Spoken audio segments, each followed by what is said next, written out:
토마토가 꽃은 잔뜩 피었는데 정작 열매는 안 맺는 경우 있으셨나요?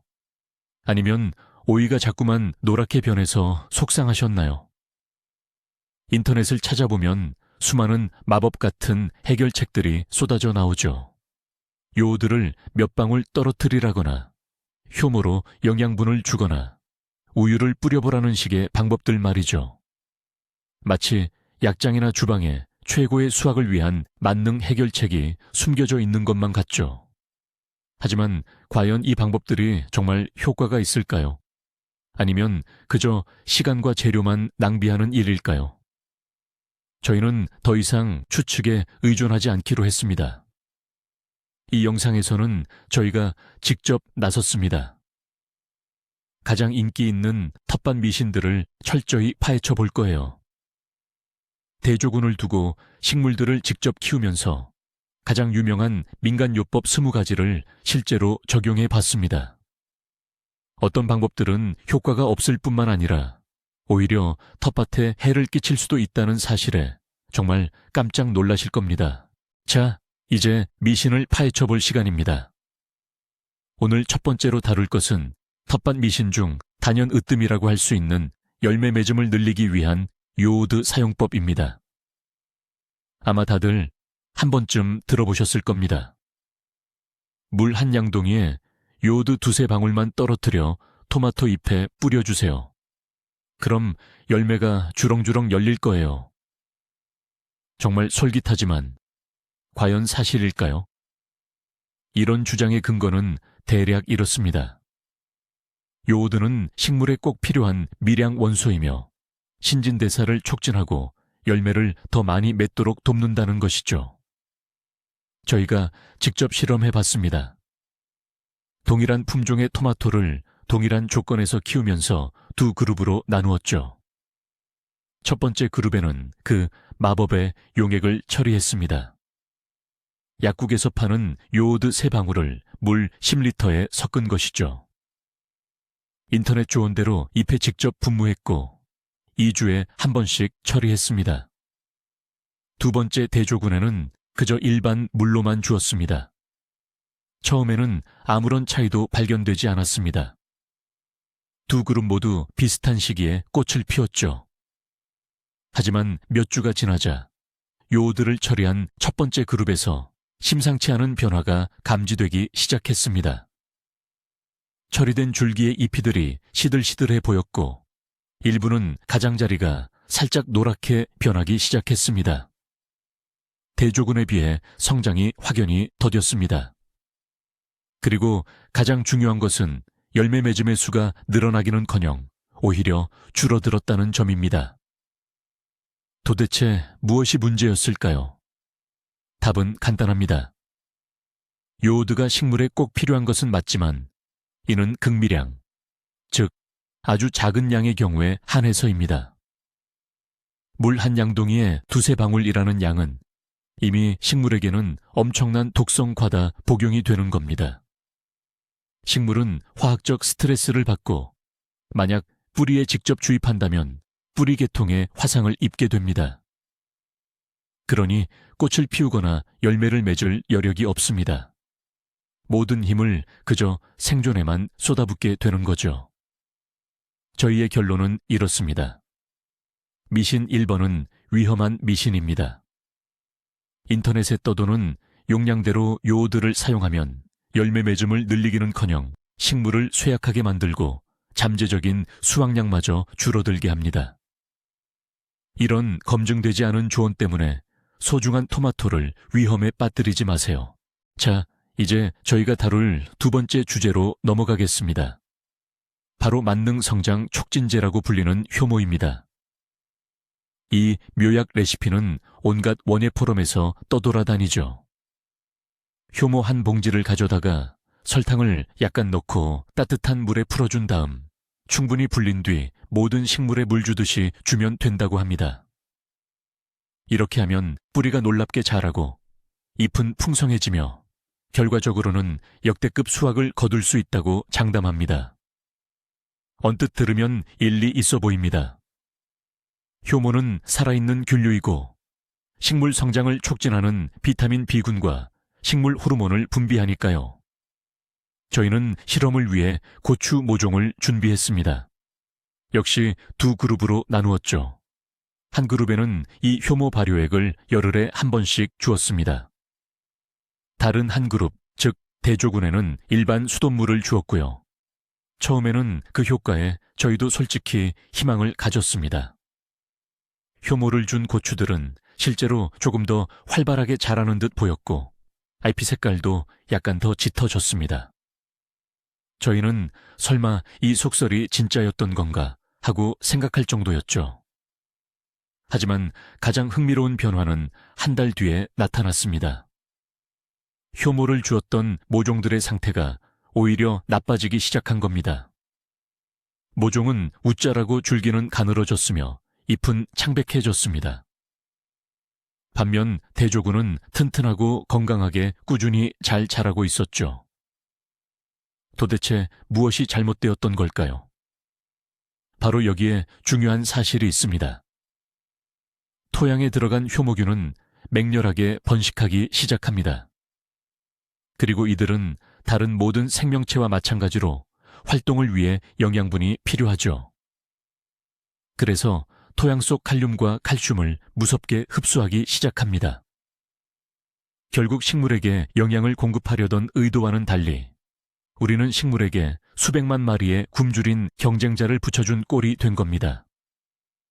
식물은 줄기를 튼튼하게 하고 뿌리 시스템을 발달시키는데 필수적인 중요한 원소들의 심각한 결핍을 겪게 되는 것이죠.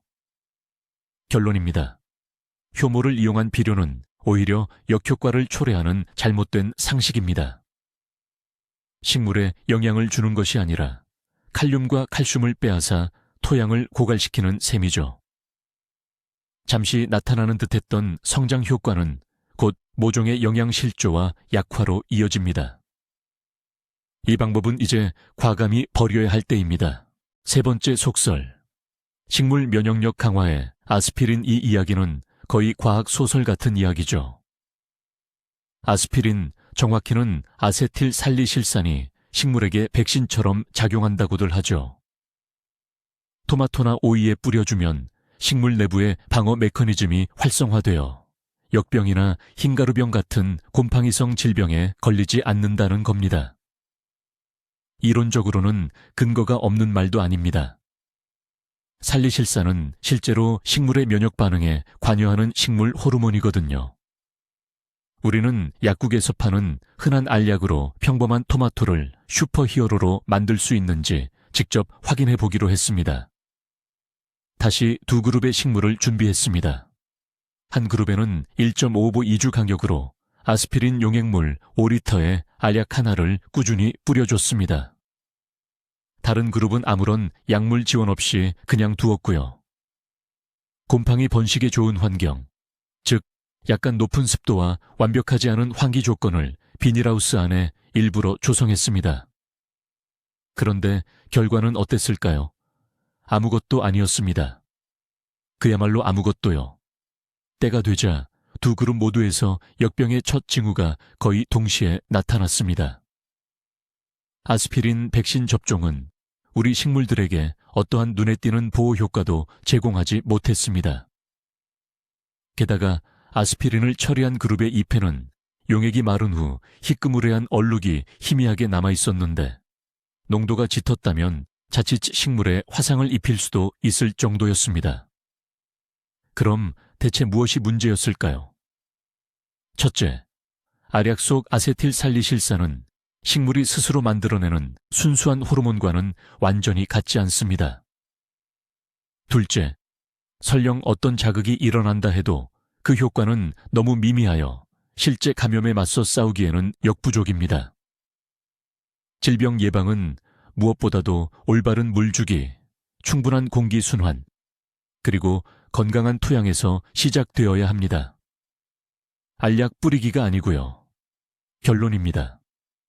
식물 면역력을 위한 아스피린은 대부분 식물을 키우는 사람 자신에게 주는 플라시보 효과에 가깝습니다.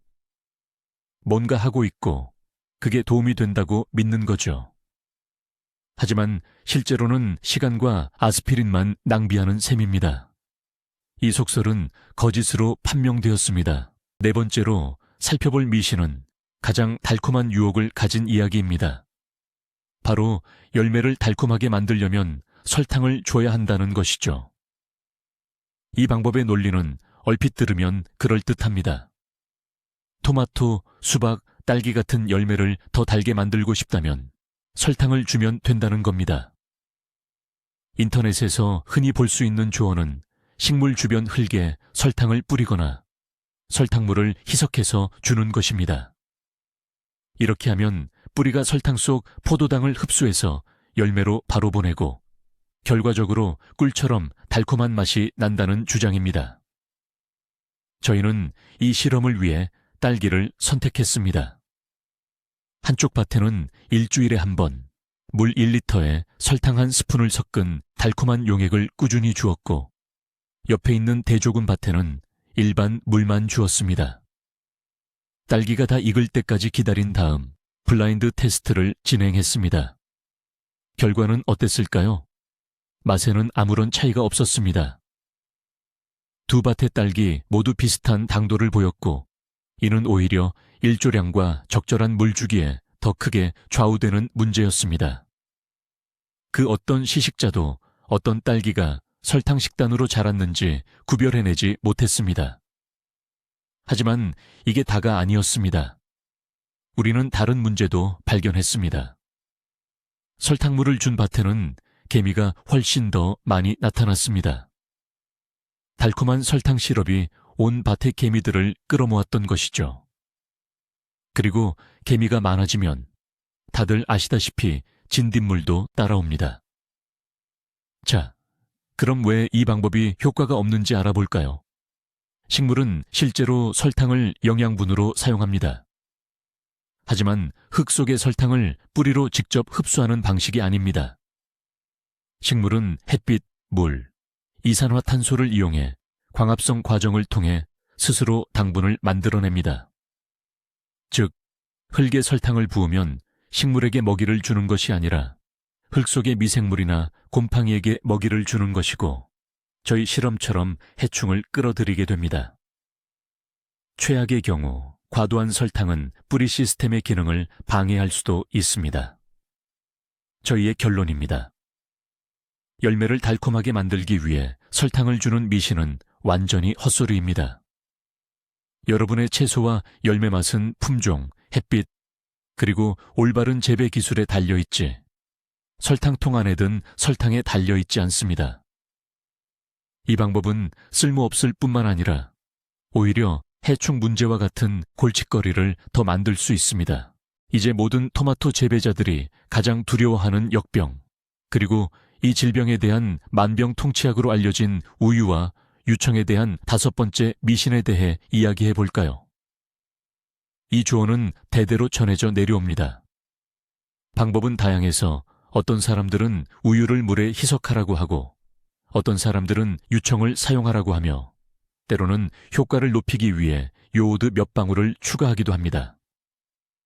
그들이 주장하는 바는 유산균이 잎이 표면에 곰팡이에 적대적인 환경을 만들고 우유의 지방막이 역병 포자가 발화하는 것을 물리적으로 방해한다는 것입니다. 저희는 이 오래된 민간요법을 실제 상황에서 직접 확인해 보기로 했습니다. 노지토마토 밭 2곳을 준비했고요. 역병이 번식하기에 완벽한 습한 날씨였습니다.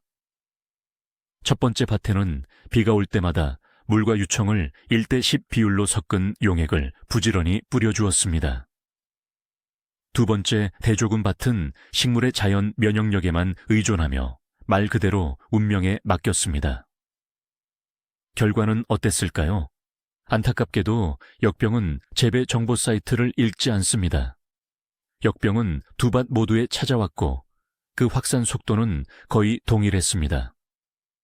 우리의 우유, 방어막은 질병을 막아내지 못했습니다.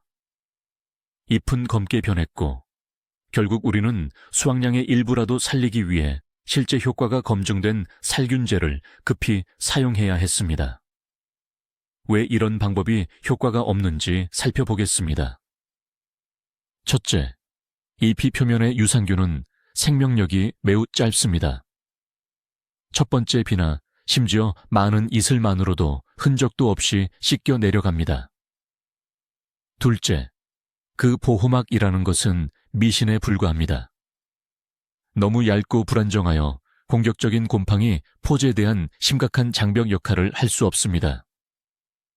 게다가 우유와 유청은 단백질이 풍부하여 오히려 훌륭한 영양원이 됩니다. 역병을 막는 대신 오히려 잎의 그을음병 같은 다른 곰팡이의 발병을 유발할 위험이 있습니다. 결론입니다. 역병의 우유와 유청을 사용하는 것은 자기 기만에 불과합니다. 이 방법은 실제적인 보호를 제공하지 못합니다.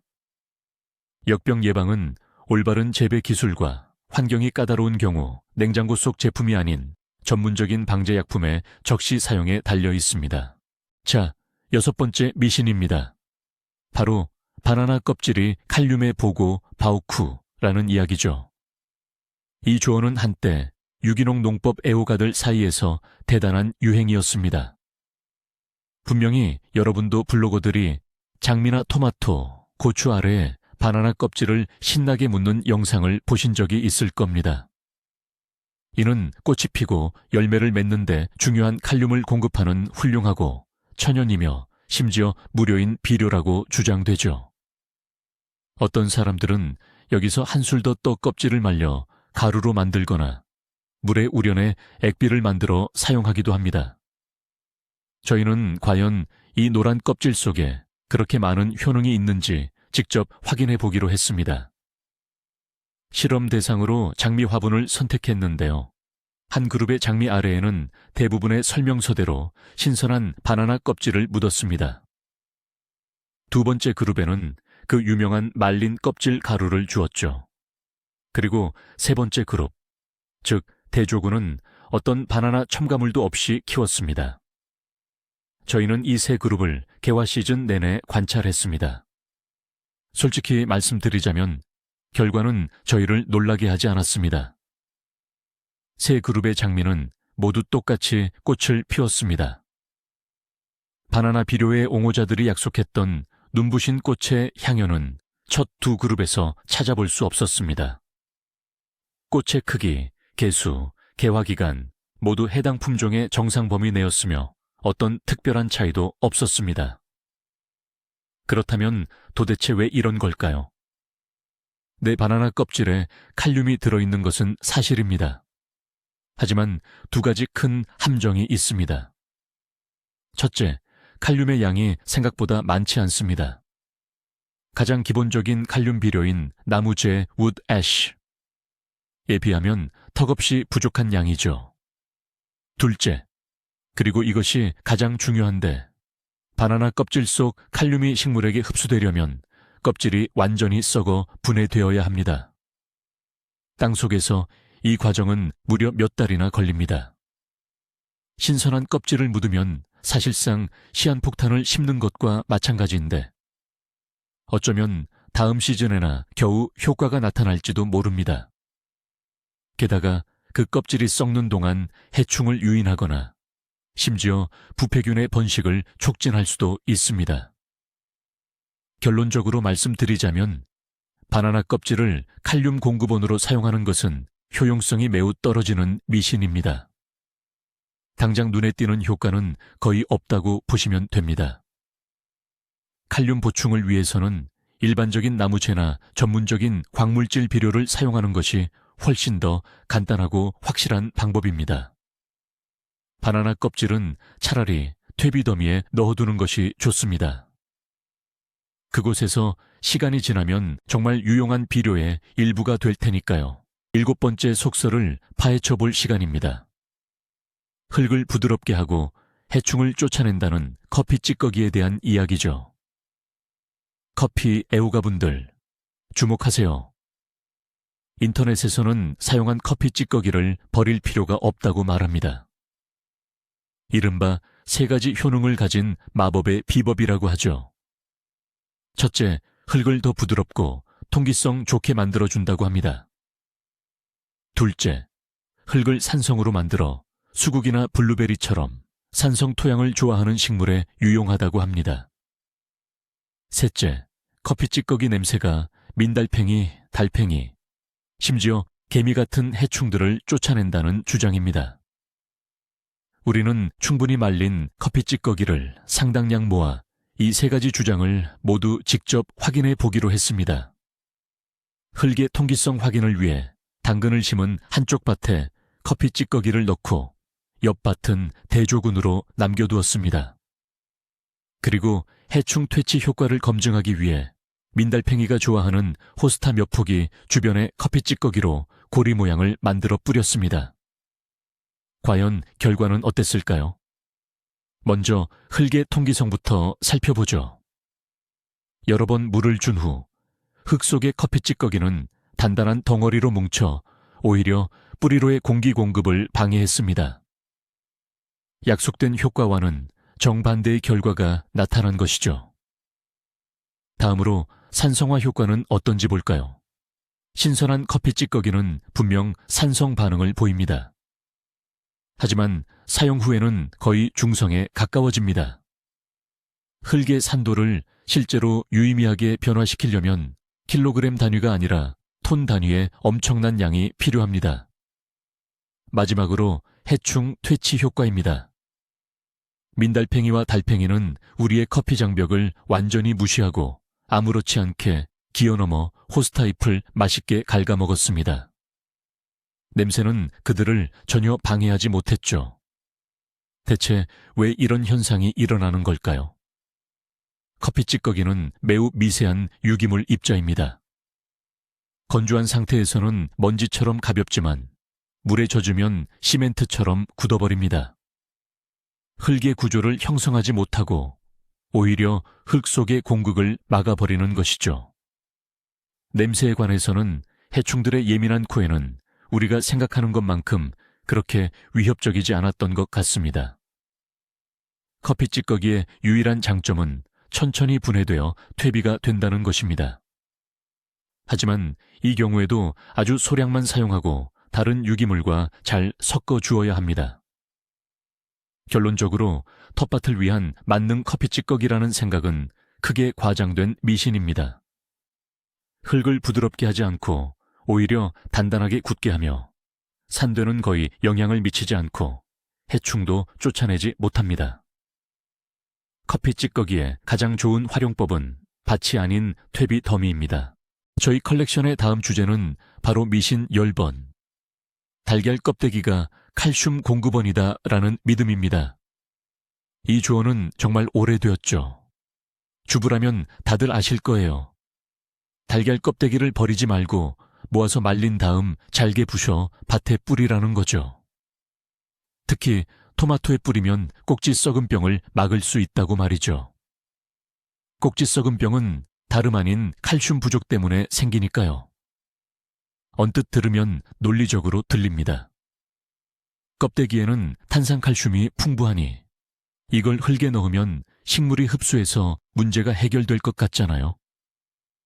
저희는 겨울 내내 열심히 달걀 껍데기를 모았습니다. 일부는 커피 그라인더로 거의 가루처럼 곱게 갈았고 나머지는 절구에 빻아 작은 조각들로 만들었습니다. 한 그룹의 토마토에는 심을 때 이 가루를 뿌렸고 다른 그룹에는 좀 더 큰 조각들을 넣었습니다. 세 번째 대조군은 달걀 껍데기 없이 재배했습니다. 그리고 결과를 기다렸죠. 결과는 농업 전문가라면 예측 가능했지만 많은 도시 농부들을 놀라게 할지도 모릅니다. 세 그룹 모두에서 비록 소량이었지만 꼭지 썩은 병이 발생했습니다. 달걀 껍데기로 비료를 준 토마토와 대조군 사이에는 아무런 차이도 발견되지 않았습니다. 식물들은 저희의 노력을 전혀 알아채지 못했던 거죠. 그렇다면 왜 이런 결과가 나오는 걸까요? 달걀 껍데기는 사실상 순수한 탄산칼슘입니다. 하지만 이건 매우 단단하고 안정적인 화합물입니다. 이것이 흙 속에서 분해되어 식물 뿌리가 흡수할 수 있는 형태로 변하려면 몇 년 아니 몇십 년이 걸릴 수도 있습니다. 심지어 가루로 만든 껍데기조차도 땅속에서 아주 오랫동안 아무 역할도 못하고 남아있을 겁니다. 토마토에 칼슘 부족 징후가 보이면 즉각적인 도움이 필요합니다. 이들에게는 질산칼슘 용액처럼 물에 잘 녹고 쉽게 흡수되는 칼슘이 필요한 거죠. 결론적으로 말하자면 응급칼슘 공급원으로서 달걀 껍데기는 완전히 쓸모없는 미신입니다. 이것은 방출 속도가 너무 느려서 여러분의 작물은 그 칼슘을 기다리다 결국 수확기를 놓치게 될 거예요. 달걀 껍데기의 유일하게 합리적인 사용법은 몇 년 동안 퇴비로 만들거나 씨앗 심는 흙에 약간의 토양 계량제로 사용하는 것입니다. 하지만 꼭지 썩은 병에서는 절대 여러분을 구해줄 수 없을 겁니다. 9번째 미신은 바로 할머니의 구급상자에서 나온 오래된 습관입니다.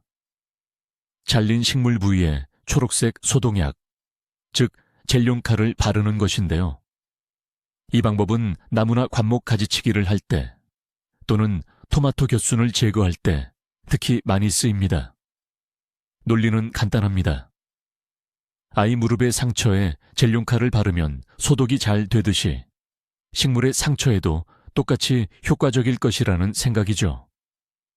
감염이나 곰팡이, 박테리아 침입을 막아줄 거라고 믿는 겁니다. 게다가 저렴하고 구하기 쉬우며 늘 비상용으로 가지고 있다는 장점도 있습니다. 저희는 봄 가지치기 때 사과나무에 직접 실험해보기로 했습니다. 같은 직경으로 여러 군데를 잘랐습니다. 한 곳에는 젤룡칼을 발랐고 다른 한 곳에는 원예 전문가들이 추천하는 전용 도포제, 수목상처 보호제를 발랐죠. 그리고 마지막 3번째는 아예 아무 처리도 하지 않고 자연적으로 어떻게 회복되는지 지켜보기로 했습니다. 이렇게 식물의 회복 과정을 관찰하기 시작했습니다. 결과는 어땠을까요? 전용 도포제를 바른 부위는 캘러스 새살라는 특별한 식물 조직이 가장자리부터 서서히 그리고 깔끔하게 돋아나며 아물기 시작했습니다. 아무런 처리도 하지 않은 부위도 자연적으로 회복되기 시작했지만 속도가 조금 더디고 표면이 약간 건조해지는 모습을 보였습니다.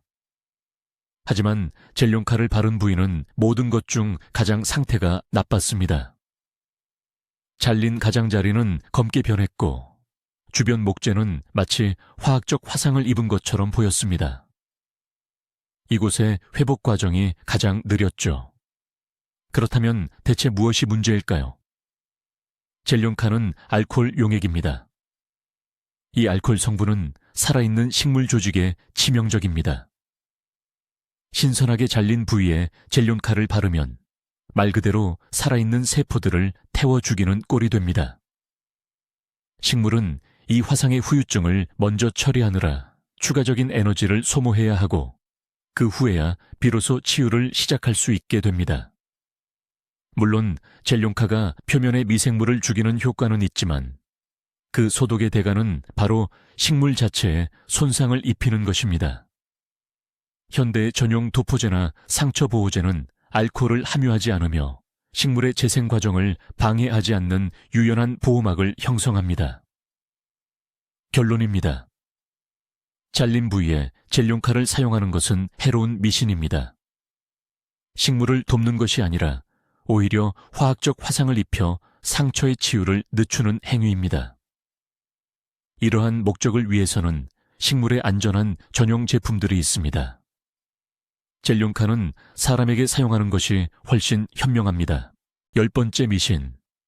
잡초 제거에 소금 사용하기. 이 방법은 종종 인터넷 커뮤니티나 지인들 사이에서 길가나 타일 틈새, 심지어 텃밭의 골칫거리 잡초를 없애는 방법으로 소개됩니다. 방법은 너무나도 간단합니다. 잡초 위에 일반 식용 소금을 뿌리거나 진한 소금물을 만들어 부어주면 됩니다. 그러면 잡초들은 순식간에 누렇게 변해 시들어 죽습니다. 실제로 그렇습니다. 잡초는 분명 죽습니다. 하지만 그 대가는 무엇일까요? 저희는 이 위험한 실험을 위해 작은 전용 구역을 마련했습니다. 잡초가 무성한 길 한쪽에 소금을 뿌렸고 옆 구역은 대조군으로 남겨두었습니다. 결과는 빠르고 인상적이었습니다. 며칠 만에 소금을 뿌린 구역의 모든 잡초가 시들고 말라 죽었습니다. 언뜻 보기에는 완벽한 방법처럼 보였습니다. 하지만 그때부터 문제가 시작되었습니다. 비가 내렸습니다. 소금 일부가 길에서 씻겨 내려가 가장 가까운 텃밭 가장자리로 흘러들어갔습니다. 얼마 지나지 않아 그 텃밭에서 자라던 작물들 역시 누렇게 변하고 시들기 시작했습니다. 우리는 농업 전문가들이 토양 염류화라고 부르는 현상을 목격한 것입니다. 소금, 정확히는 염화나트륨은 대부분의 식물에게 독약과 같습니다. 소금은 식물의 수분 균형을 깨뜨리고 영양분 흡수를 방해하며 뿌리에서 수분을 문자 그대로 빼앗아 갑니다. 일단 소금으로 오염된 토양은 수년 동안 황폐해집니다. 그 어떤 작물도 자랄 수 없으며 가장 끈질긴 잡초만이 겨우 살아남을 뿐입니다.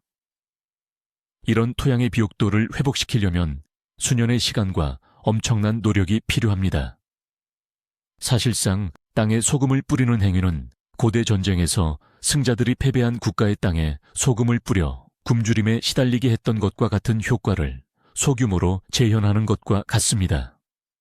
결론. 소금은 분명 잡초를 죽입니다. 하지만 동시에 다른 모든 생명도 죽입니다. 이것은 비옥한 땅을 황량한 사막으로 바꾸는 초토화 작전과 같은 방법입니다. 이 미신은 단순히 해로운 것을 넘어 여러분의 텃밭을 완전히 망칠 수 있습니다. 손으로 직접 잡초를 뽑거나 선택적 제초제를 사용하는 등 수십 가지의 안전한 잡초 제거 방법이 있습니다. 만약 여러분의 소중한 땅을 소금밭으로 만들고 싶지 않다면 어떤 상황에서도 절대로 소금을 사용하지 마십시오. 자, 그럼 11번째 미신입니다. 주방 비누가 진딧물에 효과가 있다. 아마도 해충 방제에 있어서 가장 오래되고 흔한 민간요법 중 하나일 겁니다. 거의 모든 텃밭 가꾸는 분들이 한 번쯤은 갈색 비누 조각을 강판에 갈아 물에 풀어 감염된 식물에 뿌려본 경험이 있을 겁니다. 비누 용액은 저렴하고 구하기 쉬우며 무엇보다 친환경적인 방법으로 진딧물을 효과적으로 제거하고 식물에는 해를 끼치지 않는다고 여겨지죠. 저희는 진딧물이 빼곡히 달라붙어 있는 어린 가지가 있는 까치밥나무 한 그루를 찾아 이 방법을 직접 확인해 보기로 했습니다. 고전적인 방법으로 용액을 만들었습니다. 물 1리터에 주방비누 약 20-30g을 갈아 넣어 꼼꼼히 저어 섞었죠. 그리고 나서 감염된 가지에 비누 용액을 충분히 뿌렸습니다. 모든 진딧물이 말 그대로 용액에 목욕할 정도로 말이죠. 마찬가지로 진딧물에 심하게 감염된 대조군 가지들은 그대로 두었습니다. 다음 날 과연 어떤 결과가 나왔을까요? 효과는 확실했습니다. 처리된 가지에 붙어있던 진딧물의 대부분이 죽어 있었습니다. 해충 군집이 확연히 줄어든 것이 보였죠. 이 방법은 정말 효과가 있었습니다. 그런데 어떻게 이런 일이 가능했을까요? 여기에는 어떤 마법이나 복잡한 화학작용이 있는 것이 아닙니다. 비밀은 단순한 물리적 작용에 있습니다. 비누 용액이 마르면서 곤충의 몸에 아주 얇은 막을 형성합니다. 이 막이 곤충이 숨쉬는 미세한 구멍인 기문을 막아버리는 것이죠. 그 결과 진딧물은 질식하여 죽게 됩니다. 게다가 비누는 해충 몸에 왁스질 보호막을 녹여 더욱 취약하게 만듭니다. 하지만 이 방법에도 단점은 있습니다. 첫째, 직접적인 접촉이 있어야만 효과가 있습니다. 즉, 모든 해충의 글자 그대로 맞춰야 한다는 뜻이죠. 잎이 뒷면에 숨어있는 진딧물은 살아남을 것입니다. 둘째, 이 용액은 무당벌레 같은 이로운 곤충에게도 해를 끼칠 수 있습니다. 셋째, 너무 고농도 용액은 식물의 어린 잎을 태울 수도 있습니다. 결론. 주방 비누를 이용한 진딧물 제거는 미신이 아니라 실제로 효과가 있는 접촉식 방제법입니다. 해충수가 적을 때 효과적이며 꼼꼼한 처리가 필요합니다. 하지만 이를 완전히 안전한 만병통치약으로 여겨서는 안 됩니다. 항상 적정 농도를 지키고 정원에 이로운 곤충들에게도 해를 끼칠 수 있다는 점을 기억하세요. 12번째 미신. 과망간산칼륨, 만능 소독약의 허상. 과망간산칼륨은 우리에게 보라색 소독약으로 더 익숙할 텐데요. 과거 시골집 비상약 상자에서 흔히 볼 수 있던 유물 같은 존재입니다. 이 진한 분홍색 용액으로 파종 전에 흙을 소독하고 병충해 예방을 위해 씨앗을 담그며 심지어 흰가루병이 생긴 식물에 뿌리기도 했습니다. 마치 텃밭과 정원의 모든 병균을 없애는 만능 살균제처럼 여겨졌죠. 저희는 과망간산칼륨의 가장 대중적인 3가지 활용법에 대해 직접 실험해 보기로 했습니다. 첫째, 오이 씨앗 한 묶음은 과망간산칼륨 용액에 담그고 다른 한 묶음은 그냥 물에 담갔습니다. 둘째, 모종 상자 하나에는 과망간산칼륨 용액으로 흙을 소독하고 다른 상자는 아무런 처리도 하지 않은 채 두었습니다. 셋째, 흰가루병에 걸린 애호박 한 포기에는 과망간산칼륨 용액을 뿌리고 옆에 있는 다른 한 포기는 비교군으로 남겨두었습니다. 결과는 어땠을까요? 먼저 씨앗부터 살펴보겠습니다. 두 그룹 모두 발화율은 완전히 동일했습니다. 과망간산칼륨은 발화 속도나 발화율에 전혀 영향을 주지 않았죠. 다음은 흙입니다. 두 모종 상제 씨앗을 심은 후 식물의 성장에는 아무런 차이도 발견할 수 없었습니다. 모잘록병은 두 상자 모두에서 간헐적으로 나타났습니다. 그리고 마지막으로 흰가루병입니다. 과망간산칼륨 용액을 뿌린 애호박은 매우 약하고 일시적인 효과만을 보였습니다. 하얀 곰팡이 자국이 약간 옅어지긴 했지만 완전히 사라지지는 않았고 며칠 후 병은 다시 원래대로 진행되었습니다. 왜 이런 결과가 나타나는 걸까요? 과망간산칼륨은 강력한 산화제입니다. 직접 접촉하면 박테리아와 곰팡이를 실제로 죽일 수 있죠. 하지만 흙 속에 들어가면 유기물과 거의 즉시 반응하여 비활성 화합물로 분해됩니다. 이런 방식으로 상당한 양의 흙을 살균하는 것은 불가능합니다. 그저 흙의 윗부분만 보라색으로 물들이는 것에 불과하죠. 씨앗을 담글 때는 표면의 병원균을 죽일 수 있지만 씨앗 내부에 이미 침투한 감염까지는 막을 수 없습니다. 흰가루병에 대항할 때는 이미 IP 조직 깊숙이 침투한 곰팡이 균사체를 파괴할 만큼 충분한 농도를 유지하기 어렵습니다. 결론.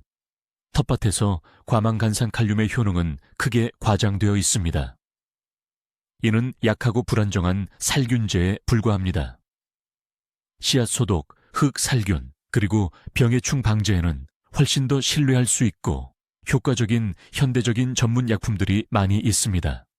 과망간산칼륨은 실제로 효과가 있는 도구라기보다는 그저 오랜 전통으로 이어져 내려온 관습에 가깝습니다. 이제 13번째 미신에 대해 이야기해 볼까요? 꽤 흥미로우면서도 논란의 여지가 있는 내용인데요. 바로 암모니아수를 질소 공급원으로 사용하는 것입니다. 이 방법은 잎이 누렇게 변한 오이나 힘없는 모종을 소생시키는데 특히 인기가 많습니다. 논리는 간단합니다.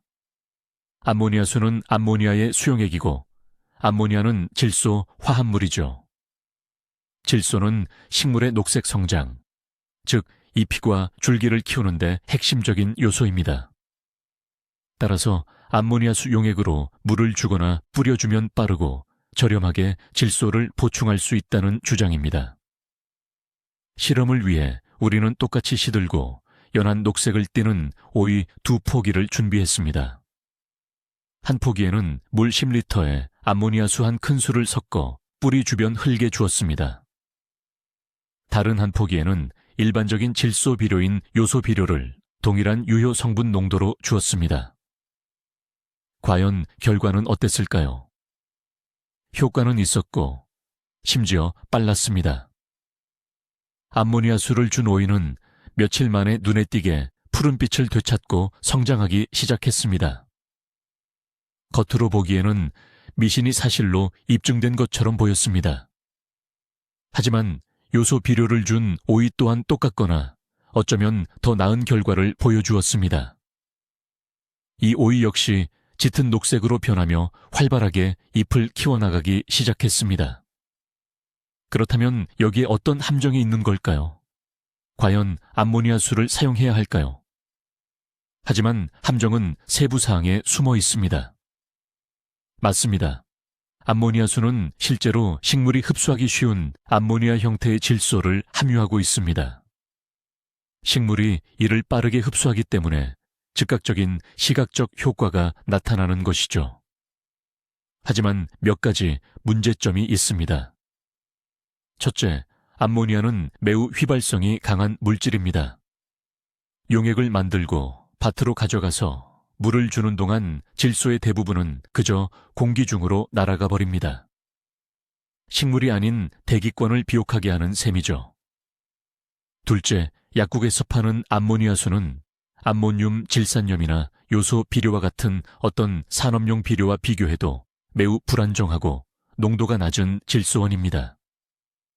셋째, 잘못된 용량으로 사용하거나 농축된 용액이 잎에 닿을 경우 심한 화학적 화상을 입힐 수 있습니다.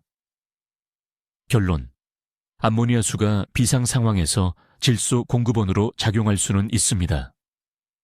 하지만 이것은 미신이라기보다는 유효 성분을 비효율적이고 비합리적으로 사용하는 방법입니다. 불안정한 결과를 얻게 되고 질소의 대부분을 잃게 되며 심지어 식물을 태울 위험까지 감수해야 합니다. 따라서 질소 보충을 위해서는 전문적인 질소 비료를 사용하는 것이 훨씬 더 간단하고 안전하며 유효 성분 대비 비용 효율적입니다. 14번째 미신, 빵을 비료로 쓴다고. 혹시 이런 이야기 들어보셨나요? 오래된 빵은 버리면 안 된다는 말요.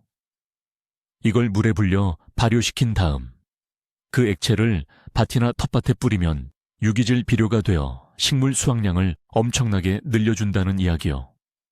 언뜻 들으면 그럴듯하죠. 빵에는 탄수화물과 비타민이 풍부하고 이게 흙 속 유익균 증식을 돕는다고 하니까요. 그래서 저희가 직접 확인해 보기로 했습니다. 호밀빵과 물을 섞어 발효시킨 빵 발효액을 준비해서 한 그룹의 애호박에 이 발효액을 주었습니다. 다른 그룹에는 일반 물과 평소대로의 영양제를 주었고요. 그런데 결과는 기대 이하였습니다.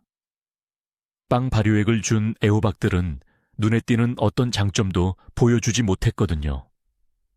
오히려 이 발효액 때문에 수많은 해충이 몰려들었고 더 심각한 건 밭 전체에 불쾌하고 시큼한 냄새가 진동했다는 겁니다. 빵 비료가 왜 효과가 없을까요? 예전에 효모에 대해 이야기했던 것을 기억하시나요? 이번에도 비슷한 상황입니다. 빵을 물에 담그는 순간 효모, 곰팡이, 그리고 온갖 부패균들이 번식하기에 최적의 환경이 만들어집니다.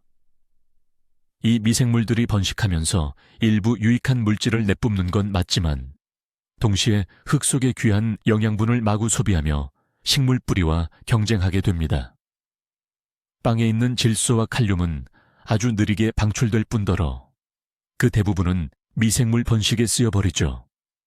결국 여러분의 식물은 제대로 된 영양분을 받지 못하고 밭은 막걸리 냄새와 해충들로 가득 차게 되는 겁니다.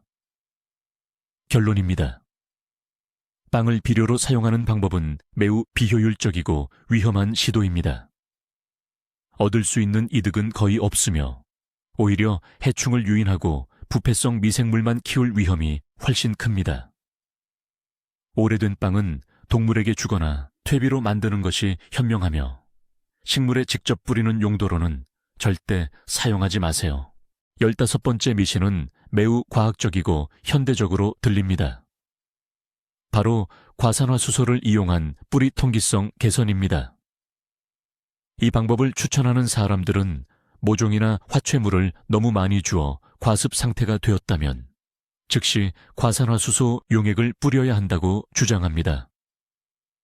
이들의 논리는 이렇습니다. 흙과 접촉하면 과산화수소가 물과 원자 상태의 산소로 분해되며 이 산소가 과습된 흙에 공급되어 질식하는 뿌리를 썩는 것에서 구한다는 것입니다. 또한 과산화수소는 식물 살균 및 성장 촉진을 위해 분무하는 용도로도 권장됩니다. 저희는 토마토 모종으로 스트레스 테스트를 진행해 보았습니다. 두 화분에 의도적으로 물을 흠뻑 주어 흙이 진흙탕처럼 질척이는 상태로 만들었습니다. 하루가 지나자 식물들은 이미 축 처져 있었고 공기 부족으로 명백히 고통받고 있었습니다. 이때 한 화분에는 약국용 과산화수소 묽은 용액물 1리터에 2큰술을 부어주었고 다른 한 화분은 물 주기를 멈추고 그냥 두었습니다. 결과는 어땠을까요? 과산화수소 용액을 준 식물은 실제로 약간 생기를 되찾았고 잎사귀들도 살짝 위로 올라왔습니다. 하지만 아무 처리도 하지 않은 대조군의 식물도 흙의 표면이 약간 마르자 점차 회복되기 시작했습니다. 차이는 있었지만 극적인 수준은 아니었습니다. 용액을 뿌릴 때 흙이 살짝 쉬익 소리를 내며 산소를 방출하는 화학 반응은 실제로 일어납니다. 그러나 이 산소는 뿌리 주변에 아주 작은 부피의 흙에만 몇 분 동안 공기를 공급하는 데 그칠 뿐 화분 속 과도한 물이라는 근본적인 문제는 해결해주지 못합니다. 게다가 과산화수소는 강력한 산화제입니다. 이는 유해한 혐기성 박테리아뿐만 아니라 뿌리가 영양분을 흡수하는 데 도움을 주는 유익한 토양 미생물 전체를 죽일 수 있습니다. 규칙적으로 사용하면 흙을 척박하고 생명력 없는 상태로 만들 위험이 있습니다. 또한 잘못된 농도로 잎에 분무할 경우 쉽게 화학적 화상을 입힐 수 있습니다. 결론. 과산화수소는 과습된 식물에 단기적인 응급처치 효과를 줄 수는 있지만 결코 만병통치약은 아닙니다. 이는 올바른 물주기 방식과 좋은 배수 기능을 대체할 수 없습니다. 오직 비상시에만 사용할 수 있으며 절대 상시적으로 사용해서는 안 됩니다. 과산화수소는 식물에게 약이라기보다는 전기 충격에 가깝습니다. 그보다 훨씬 효과적인 방법은 단순히 흙을 가볍게 뒤섞어 통기성을 확보하고 잘 말려주는 것입니다. 다음으로 다룰 6번째 미신은 향긋하면서도 솔깃한 이야기입니다. 바로 양파 껍질이 모든 해충을 막아준다는 것인데요. 양파 껍질을 우린 물은 순환 만능 살충제이자 살균제로 알려져 있습니다. 그 향기가 진딧물, 응애, 당근 뿌리파리를 쫓아내고 함유된 피톤치드가 곰팡이병 발생을 억제한다고들 합니다. 레시피는 간단합니다. 껍질에 끓는 물을 붓고 우려낸 다음 걸러서 보호가 필요한 모든 식물에 뿌려주면 됩니다. 저희는 농축된 양파 껍질, 우린 물을 만들었고 이를 정원사에 2가지 주요 적에게 시험해보기로 했습니다. 장미의 어린 새싹을 공격하는 진딧물과 온실 가지에 나타나기 시작한 응애에게 말이죠. 피해 입은 식물에 충분히 뿌려주며 해충과 잎이 뒷면에도 닿도록 신경 썼습니다. 결과는 어땠을까요? 먼저 진딧물부터 살펴보죠.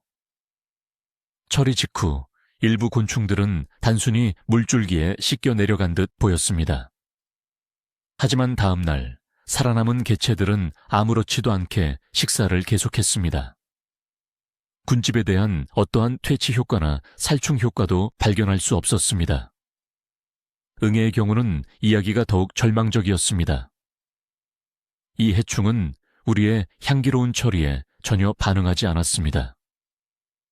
마치 아무 일도 없었다는 듯이 계속 거미줄을 치고 가지 잎에서 즙을 빨아먹었습니다. 왜 효과가 없을까요? 양패에 함유된 피톤치드가 실제로 살균 특성을 가지고 있지만 매우 휘발성이 강하고 불안정합니다. 물에 우린 액체 속에서는 그 농도가 너무 낮아 곤충이나 곰팡이에 심각한 피해를 줄 수 없습니다. 해충을 쫓아내야 할 향기는 말 그대로 1시간 안에 날아가 버립니다.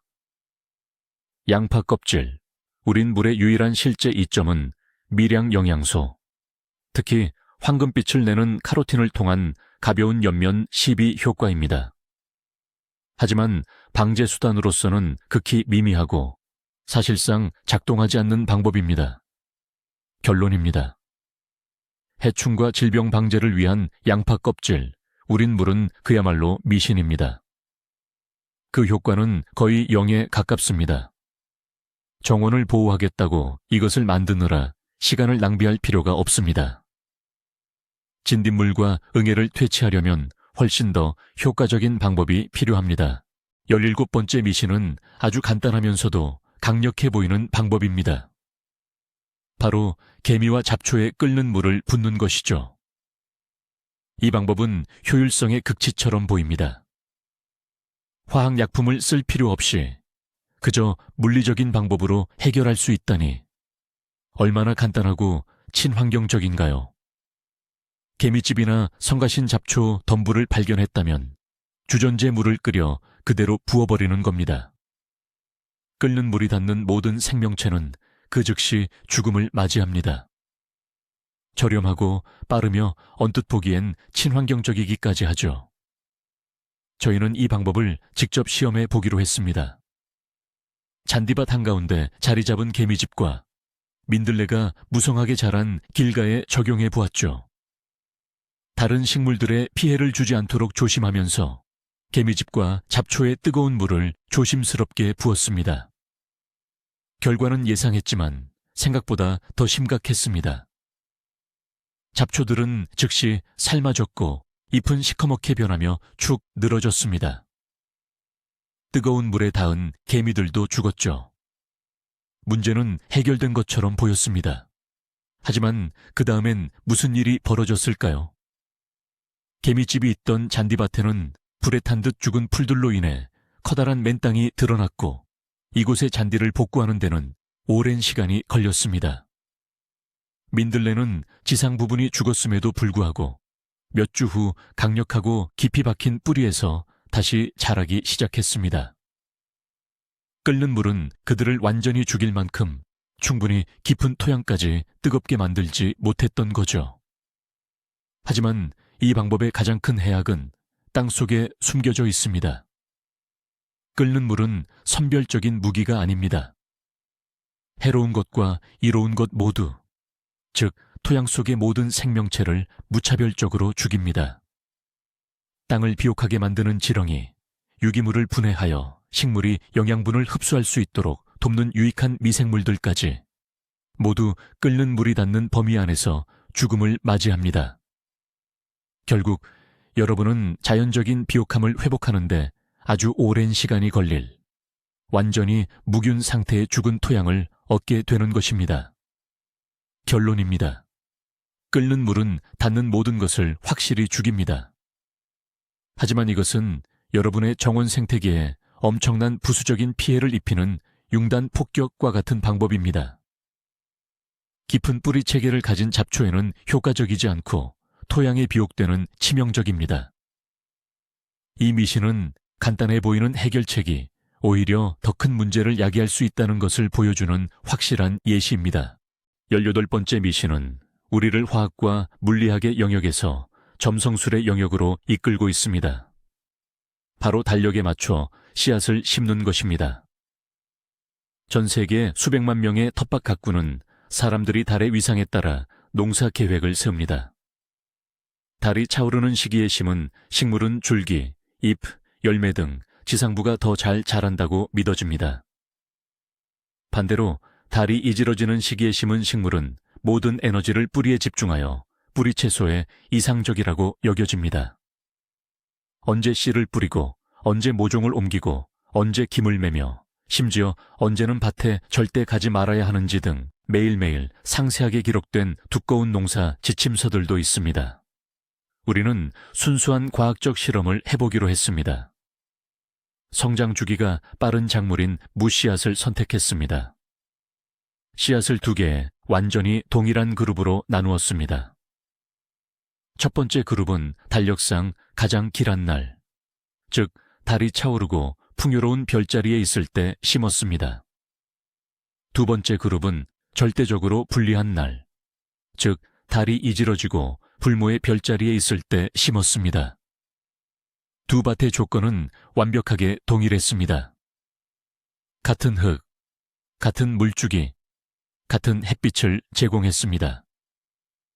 우리는 식물의 성장을 면밀히 관찰했습니다. 싹이 트는 속도를 측정하고 잎 크기를 기록했으며 마지막으로 정해진 시기에 수확했습니다. 결과는 어땠을까요? 놀랍게도 완전히 동일했습니다. 발화율, 성장 속도, 뿌리 채소의 크기와 무게 등 그 어떤 통계적으로 유의미한 차이도 발견할 수 없었습니다. 나쁜 날에 심은 무도달의 농업기술 규칙에 따라 심은 무와 전혀 뒤떨어지지 않았습니다. 왜 이런 결과가 나왔을까요? 달의 중력이 지구에 미치는 영향은 실제로 존재하며 조수 간만을 일으킵니다. 하지만 이 중력이 작은 씨앗이나 식물 내부의 수액 이동에 크게 영향을 미칠 수 있다는 주장은 과학적인 증거를 전혀 찾을 수 없습니다. 미래의 수확량에 훨씬 더 큰 영향을 미치는 것은 전적으로 지구의 요인들입니다. 바로 씨앗의 품질, 토양의 비옥도, 적절한 온도와 습도, 그리고 시기적절한 관리 같은 것들 말이죠. 결론적으로 텃밭 가꾸는 사람을 위한 달력은 사실이 아닌 믿음에 기반한 미신입니다. 물론 작업 계획을 돕는 편리한 정리 도구로 사용할 수는 있습니다. 달에 맞춰 심는 것이 마음이 편하다면 그렇게 하세요. 하지만 당신의 수확량을 결정하는 중요한 요인은 밤하늘의 달의 위치가 아니라 당신의 노력과 올바른 농업 기술이라는 것을 알아두세요. 19번째 미신, 아름답고 향긋한 꽃에 대한 이야기입니다.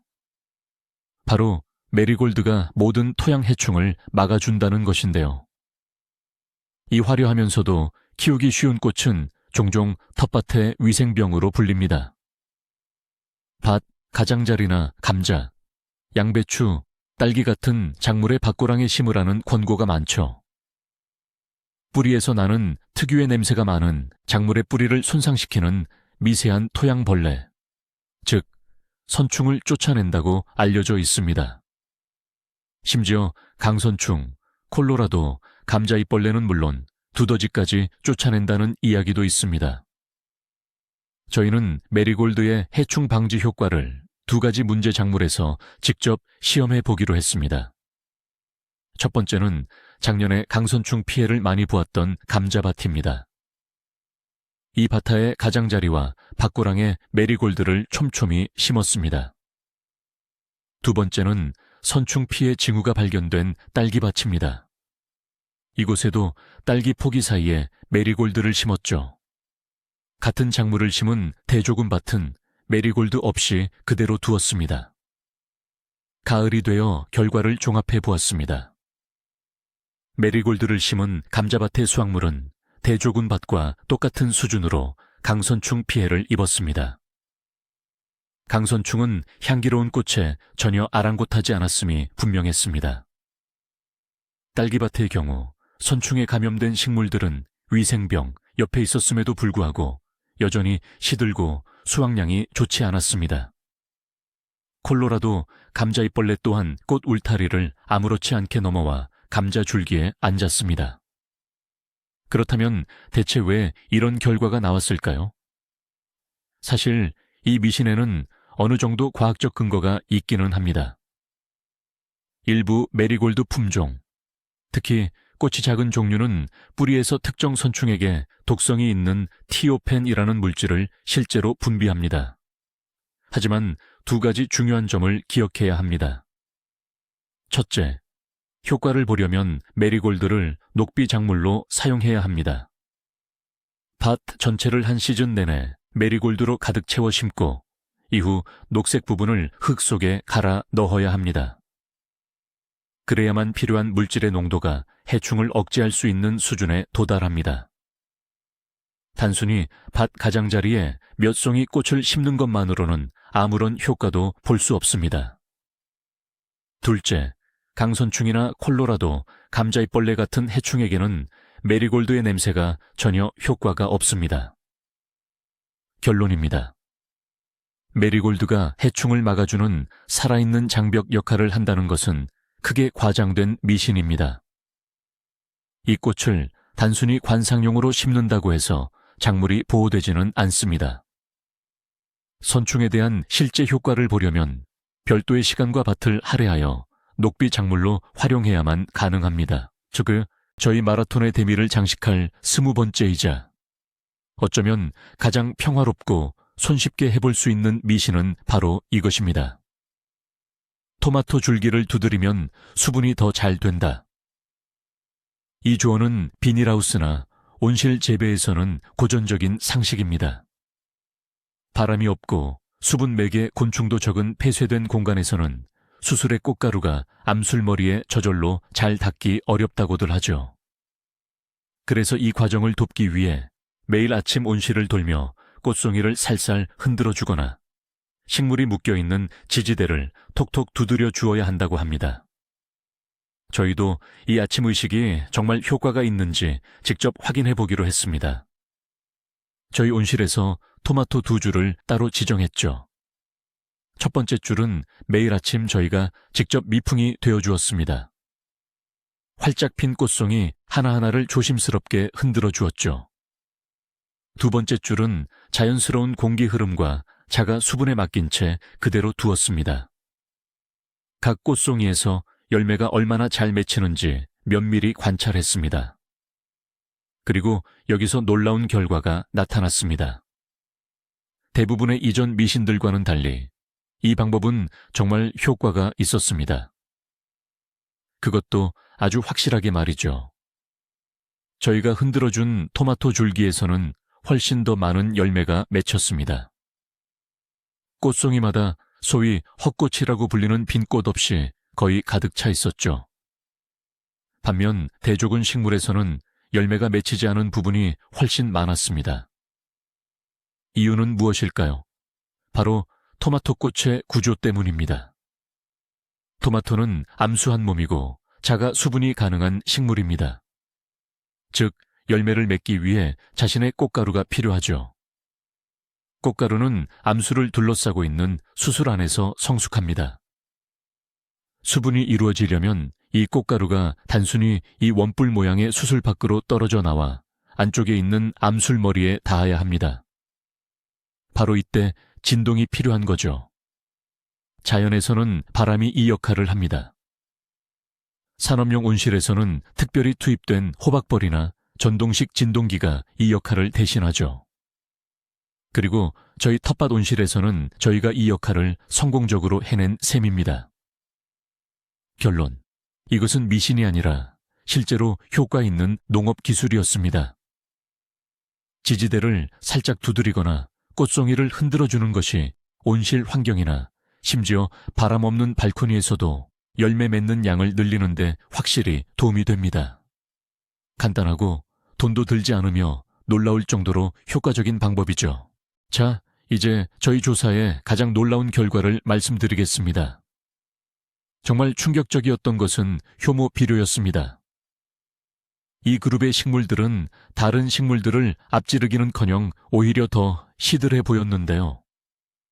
그 이유는 효모가 흙 속에서 활동하면서 칼륨과 칼슘을 왕성하게 소비하여 말 그대로 여러분의 식물로부터 영양분을 빼앗아가기 때문입니다. 비료를 주는 대신 식물의 영양 결핍을 초래하는 셈이죠. 또 다른 반전은 바로 요오드와 관련된 것이었습니다. 요오드는 미량으로 식물에 정말 필요한 영양소입니다. 하지만 인터넷에서 흔히 조언하는 물 한 양동이에 몇 방울이라는 용량은 말 그대로 복불복이죠. 조금이라도 과하면 뿌리에 치명적인 독성 화상을 입히게 되는데 저희 실험 대상 식물 중 일부에서 이런 현상을 관찰할 수 있었습니다. 식물은 성장을 멈추고 열매를 맺기는커녕 그저 살아남기 위해 고군분투하게 됩니다. 그렇다면 과연 어떤 방법이 효과가 있었을까요? 놀랍게도 가장 효과적이었던 것은 가장 간단한 방법 중 하나였습니다. 바로 진딧물 퇴치용 주방 세제 희석액입니다. 이 방법은 기적을 일으키는 것이 아니라 단순히 해충을 물리적으로 씻어내고 그들의 숨구멍을 막아버리는 역할을 합니다. 제때 사용하면 저렴하고 간단하며 효과적이죠. 이는 때때로 복잡한 텃밭 연금술보다 간단한 물리적 해결책이 훨씬 더 효과적일 수 있다는 것을 증명합니다. 우리 실험의 핵심 결론은 간단합니다. 인터넷에서 인기 있는 모든 것이 여러분의 텃밭에 유익한 것은 아니라는 겁니다. 화려한 약속 뒤에는 종종 생물학과 화학의 기본 원리에 대한 이해 부족이 숨어 있습니다. 약장에서 꺼낸 정체불명의 물질을 밭에 붓기 전에 검증된 농업 기술을 사용하는 것이 훨씬 현명한 방법입니다.